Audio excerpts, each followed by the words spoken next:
President.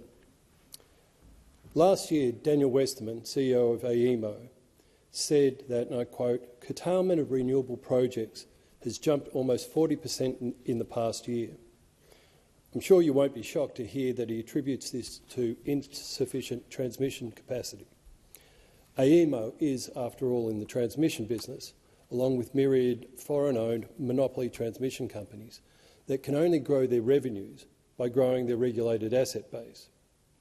Curtailment of energy is when energy-generating site delivers less energy to the grid than the amount of generation the equipment could generate at that time.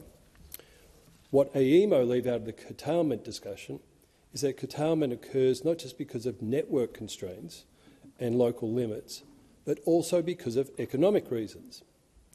That is, large solar farms are not bidding in their electricity into the National Electricity Market, the NEM, because of the oversupply of energy in the middle of the day means that electricity prices are negative.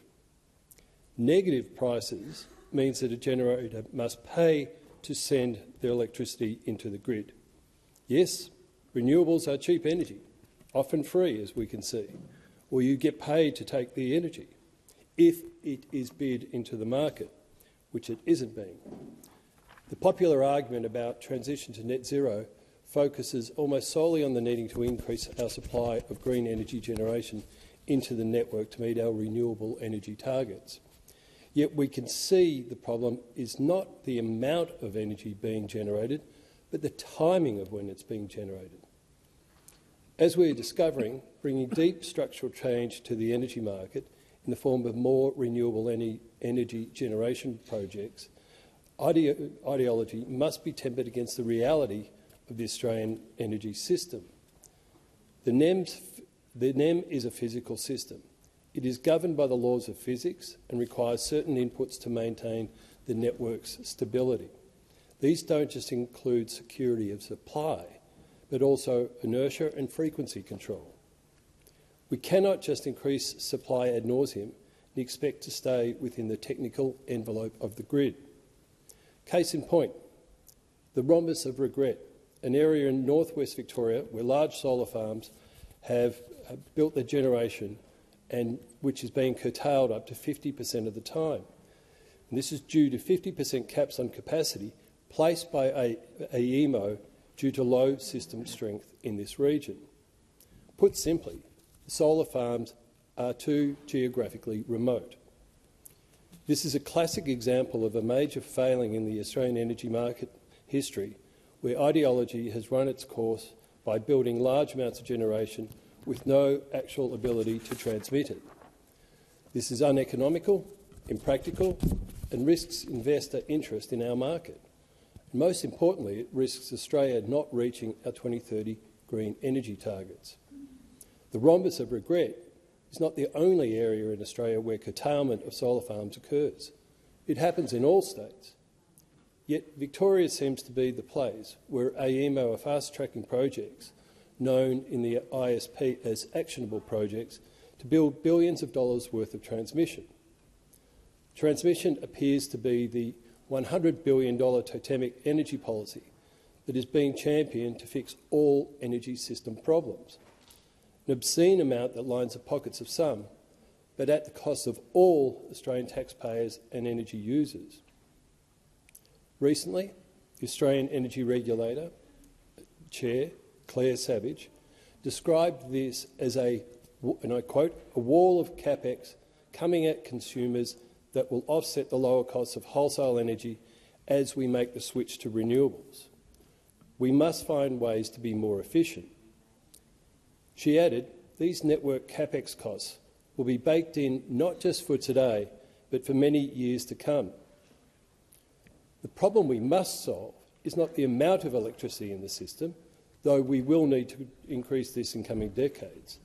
The problem we must solve is how do we shift the glut of energy during the middle of the day to other times of the day when electricity is scarce and expensive.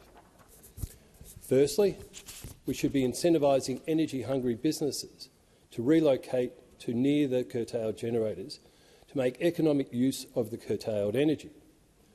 The promise that Australia will be a green hydrogen superpower will not come to pass if we waste all this zero emissions energy.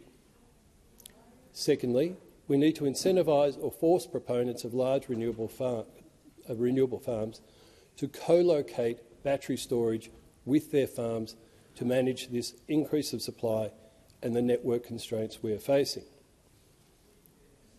We should be using this excess energy that can be stored and dispatched into the market later in the day when prices are much higher. This approach will turn these sites into functioning, economical sites as intended. This is not my idea.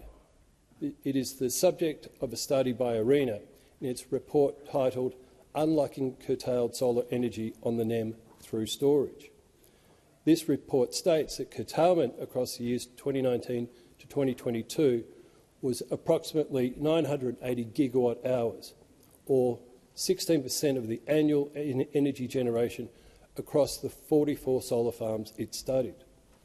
This is the equivalent of the annual generation of 7 average large-scale solar farms, enough generation to power 168,000 Melbourne suburban homes for the year. ARENA suggests that curtailment across those solar farms is approximately 20 to 30%. Therefore, a 50 megawatt solar farm would only need a 10 to 15 megawatt 3-hour battery outputting 30 to 45 megawatt hours. These would cost downwards of $2 to $3 million per megawatt. It later concluded that this loss of energy represents $119 million lost by not arbitraging curtailed electricity by shifting the time it is bid to the NEM. I agree with Claire Savage on one thing, and I quote what she said. It is vital that before we build more network, we use more network.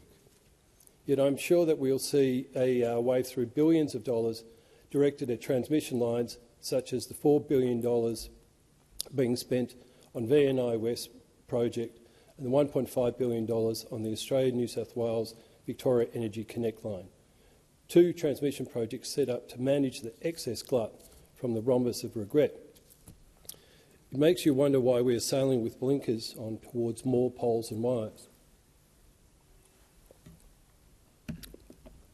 particularly when the Victoria University Energy Policy Centre states that a large network won't alleviate the curtailment problem.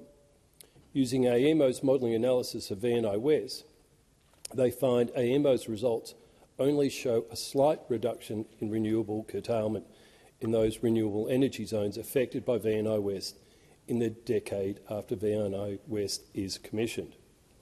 So what we can see is transmission costs more and would not remedy the pressing problem of curtailment.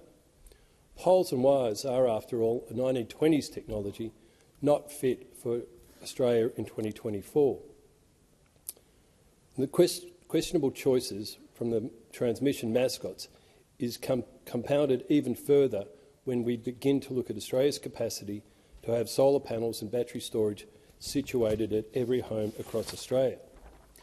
This would create millions of virtual power plants that can be coordinated via technology to act as coordinated energy resources, providing local economic benefits and cementing consumer energy autonomy, as well as building independence into the fabric of the energy system.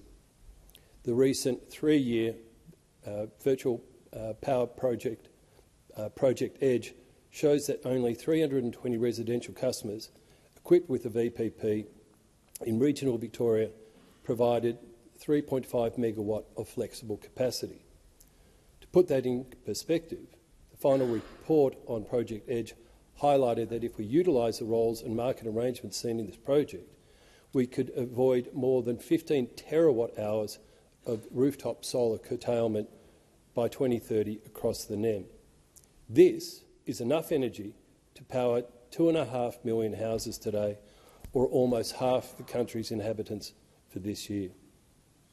It baffles me that we continue to prioritise a technology that isn't popular among the populace over technologies that make us energy secure and allows us to put Australian citizens back in control as the primary decision makers in this space.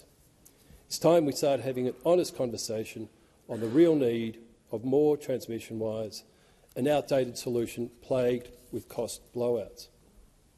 Let's be clear, transmission doesn't generate one single watt, not an electron, or store a single kilowatt of electricity, yet it costs billions, which we will all end up paying.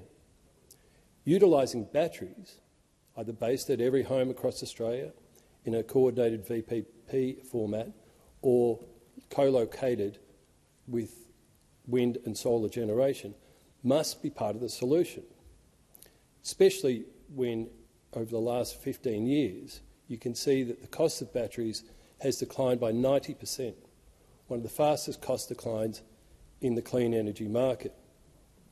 We can meet our 2030 energy targets faster and cheaper while reducing the technical limitations of our energy system at the same time. We're asking for the most rapid change in how energy is generated and transported across our country. A worthwhile change, but one that needs intelligent governance. Thank you.